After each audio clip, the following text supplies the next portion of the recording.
There's a mounting screw on the top there. What we want to do is we want to just take the top one off. So what we'll do is we'll loosen that and we'll take that off. Hold on one second.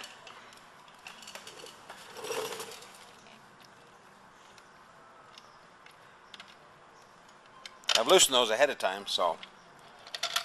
Okay, what that does is that allows the headlight to go ahead and rotate down. There's two small screws at the top of this plastic cover. I'm going to go ahead and remove those. The other sides, I took that out earlier, so I'll go ahead and remove this one. Hope you can see that. Make that camera a little better angle.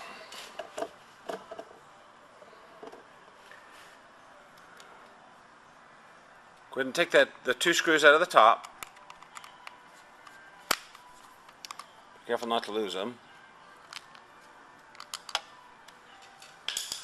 And then go ahead and take this plastic cover off. There's two little hinges at the bottom, so you can go ahead and just pop that kind of down and it should pop right out of there. Go ahead and take that cover out.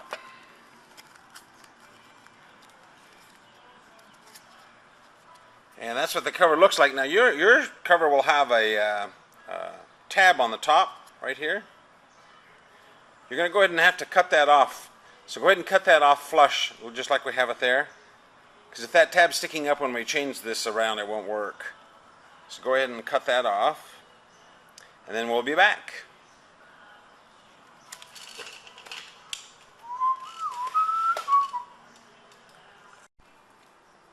Okay, our next step is we're going to go ahead and remove the speedometer. That's real simple. There's just these two screws. There's this one and this one. So I'll go ahead and remove those.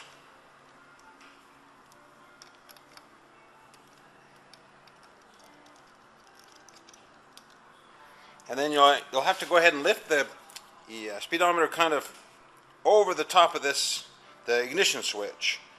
Make sure you don't lose the little rubber grommet there. It just kind of goes over the top. So go ahead and lay your speedometer out to the side there. And the next step is we're going to want to remove this ignition switch. So I'll be right back. Okay, we'll go ahead and remove the ignition switch. So there again, I've loosened these ahead of time. Just go ahead and take those screws. I don't even know for sure if these are the right screws. I've had this apart before, so go ahead and do those. Loosen those and take them out. Be careful because there's two little brass bushings in here. Don't lose those. They could fall out. So anyway, go ahead and lay that aside. Okay, the next step, we're going to go ahead and remove the handlebars. There again, I've loosened these ahead of time, so I'm going to go ahead and take these out, the clamps.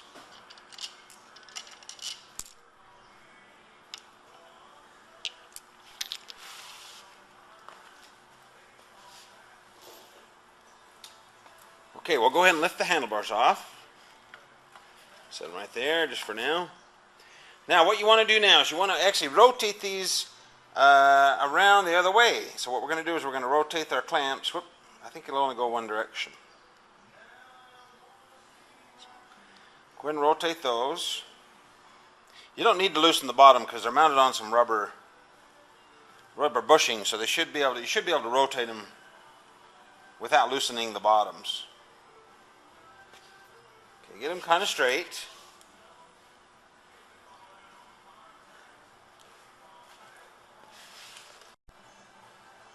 Okay, the next step, we're going to go ahead and lay the handlebars on there. These are the new drag bars. I've marked them so I can tell where the center is. Okay, in your handlebar kit, there'll be these new clamps. That's what they look like. There's no right and left, so what we're going to do is we're going to go ahead and just put those on the bike. This tab here goes to the front. Go ahead and put that one on. And we'll go ahead and just tighten those up in a minute, so we'll be back. The next step in mounting your drag bars is, we've got this bracket. You'll notice that these bolts here have the washers. These are the longer bolts that go through the bottom. Make sure you don't lose the washers. We'll need those. So anyway, the way this goes on basically what this does is this bolts onto these tabs. And what that does, that holds the ignition switch. So it's important that we put it on the right way. So basically what it'll do is it'll go this way. So if you look at it, the cutout is toward the front and the legs are sticking up. So I'm going to go ahead and screw those on just lightly.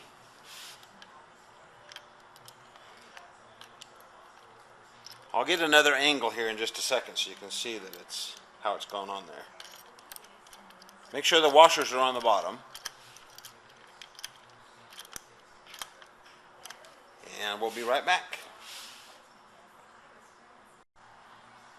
Okay, I'll get another view of how this plastic ignition switch holder should be on the handlebar clamps there. So I'll go ahead and show you that.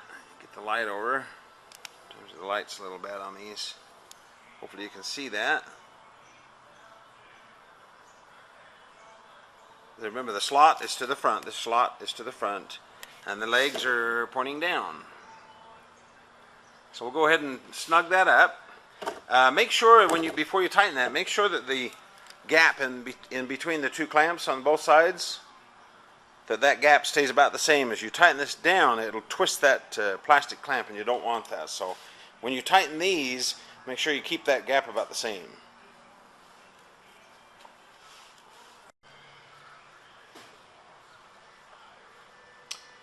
Okay, I'm going to go ahead and tighten these up. Just kind of be careful. You don't need to get too carried away on these screws. Just go ahead and snug those up.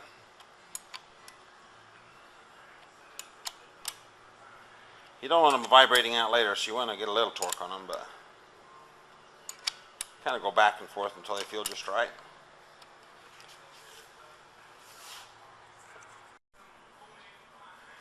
Okay, next I'm going to go ahead and install the ignition switch.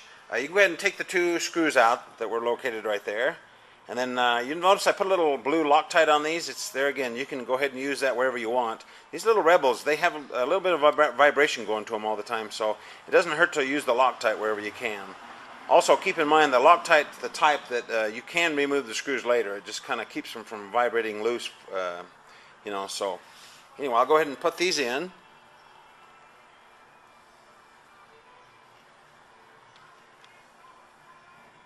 The cable on the ignition switch goes to the front. It goes in that opening in the plastic bracket. And I'll go ahead and show you how that looks. Okay, I'll just go ahead and show you how this should look up to this point. Let's see, go ahead and take a look at that bracket there. Light's a little better now so we can see a little better. The wire is to the front. The notch goes back in here, and the ignition switch is pretty much mounted on there. Hope you can see that okay.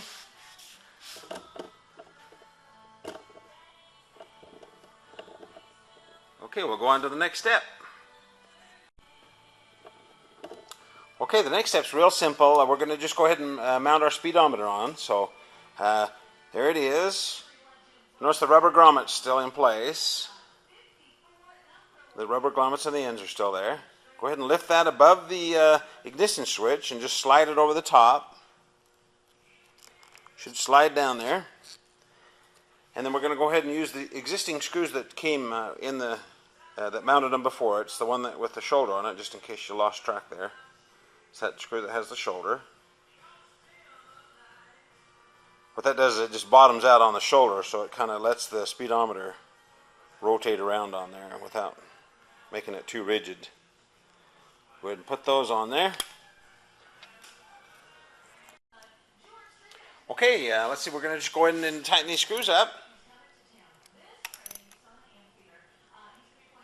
And you notice the speedometer still has a little bit of movement in it. It's just rubber mounted on there, so it's kind of independent from the ignition switch. So that's just kind of a cool way of relocating the speedometer, and it also puts your handlebars quite a ways forward and up a lot higher, so it'll clear the tank and it'll look a lot better when you're riding down the road. So you can go ahead and adjust your handlebars, but just remember to tighten these screws evenly so that the gaps stay about the same.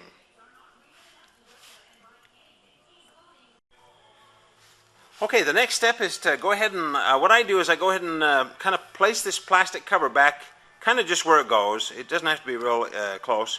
And then I rotate the headlight back up and go ahead and put the screw in it. And while you do that, make sure that the headlight wire comes out of the top of this opening on the plastic cover. You don't want it coming out the bottom, or it could pinch it later on. So go ahead and put the headlight back. Make sure this wire is going up into this slot, and then we'll go ahead and tighten that cover back up.